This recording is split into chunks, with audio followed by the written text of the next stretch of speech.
Welcome to another lesson in our grocery tour masterclass. I'm excited about it. We're going to continue the discussion on dairy products, but actually non-dairy products. These are like replacements for dairy because a lot of people have growing concerns about consuming dairy products, and rightfully so. You see, most dairy products cause high levels of inflammation in the body. And when you've got high inflammation levels in the body, then your body is going to produce by default more LDL cholesterol, low density lipids, which is not what we want because that's our body's way of fighting the chronic inflammation. And dairy products do cause that. It's because we're out of balance with consumption of our dairy products. That's why we have these issues. I treat dairy products almost like a condiment as opposed to something that's centric to my diet. So in other words, approved cheese, I'm going to use as a condiment. It's not really going to be centric to my diet. Milk, if I'm having an approved cereal because I'm in a hurry, then I'm going to just wet my cereal with the milk. So I'm real careful about consumption of dairy products, but I still want to have a practical, sustainable, and fun lifestyle. So I do incorporate them just within the structure of our amazing program.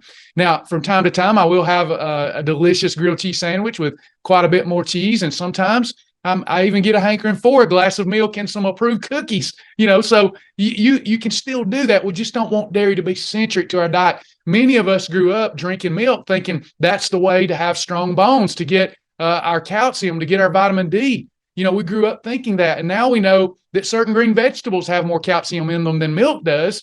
And then, again, you get all that inflammatory response. But we want you to be able to have it. It's just that as a culture, we've gotten out of balance with it. And now we're coming up with things that are even more harmful and cause inflammation in the body. And that's what this lesson is about. Not that I'm trying to take these things away from you.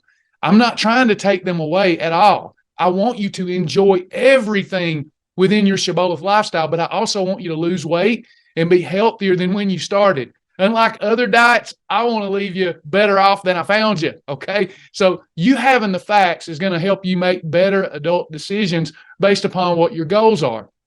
So why do we look at non-dairy alternatives to milk, like almond milk and soy milk and things of this nature?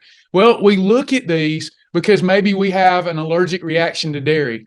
Maybe politically, you're leaning more toward looking for sustainable sources, and maybe you're a vegan and you don't want to see animals harmed in any way, and you don't consume any animal products or byproducts. Very honorable, commendable, but we still have to look at the pros and cons of both.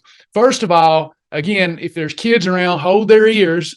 But look, almonds do not have boobs. Soy does not have boobs. Can we get rid of this notion that almond milk is milk?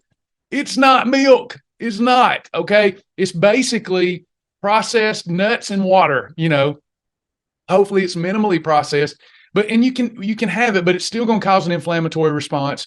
It's not that great for you, but if you're wanting to enjoy it because you're a vegan, then let's go with unsweetened almond milk. There's quite a few in our food library. We've got if you haven't joined our program yet, we've got thousands and thousands of Shibboleth approved foods in our library.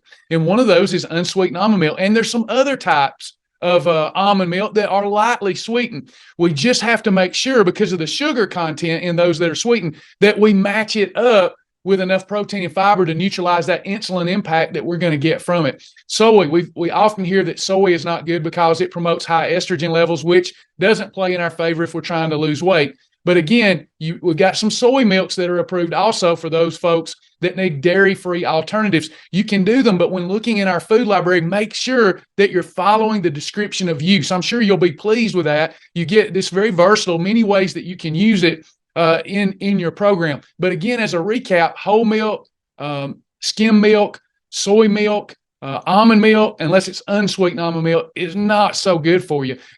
One of the things that we get asked a lot is in our Shibboleth approved shakes. We do a lot of meal replacement shakes, protein shakes when we're on the go. Can we add milk? Why? The powders that we choose, like Beverly, UMP, it is so tasty, just mixed in water, or yes, even liquid egg whites that have been fully pasteurized and checked. That makes for an incredible shake. I call it gut be gone, butt be gone. But a lot of people want to add milk. They want to use even our approved milks, Kroger Carb Master milk, fat-free Fairlife milk, or they want to use unsweetened almond milk. You can do it, but you're adding unnecessary calories. Try tasting some of these delicious shakes that we approve without milk and just using water.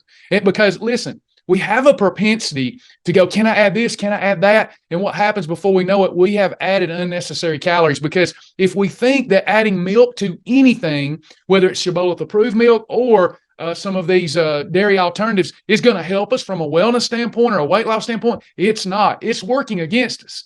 You can have it, follow the Shibboleth rules. I know I've said that so many times already in this short lesson. You can have it, but the only reason you should be drinking any milk, approved milk or milk and dairy alternatives, would be because you enjoy it and you really don't want to exclude it from your new wellness program. So keep that in mind. And then if you want to include it, follow our rules so that we can control insulin and then really moderate our use of it so we don't have those high inflammation levels, because the high inflammation levels are going to cause our body to produce more bad cholesterol. There are other types of replacements too, not just soy and almond, but oat milk. Again, oats don't have boobs. Sorry. Never mind. You get it. I'm doing this for a laugh, but it may offend some people, which I'm not trying to do. It's just, I hate that these things are called milk. It ought to be almond water, sweetened almond water, or sweetened rice water, or whatever. But, you got rice milk, coconut milk. As long as we're following the Shibboleth approved formulas for these dairy products, you'll be okay. All right. We do support vegans. It's just that you're going to have less variety, but you still need to learn how to control insulin. If you're worried about taste, if you've never tried it, almonds have that light, sweet, nutty taste, and it's pretty good. And we'll use it in ways like where we add it to our approved cereal. Like there's an approved cereal that we keep in stock that's Advanced Health Systems and Healthwise, two different brands of high protein cereal. Well, if I add a little bit of the approved almond milk to that, I'm good, because they've got enough protein and or fiber to neutralize any damage that milk would do. But let's say that you're adding your milk to, say, some Captain Crunch. See, the Captain Crunch shooting your blood sugar through the roof, no protein there, and now you're adding this milk that's going to potentially, if it's sweetened, shoot your blood sugar up through the roof, and then you're dealing with the fat bus for the next 48 hours. We don't want to do that, okay? So just keep this in mind as you're making your dairy selections as we move forward.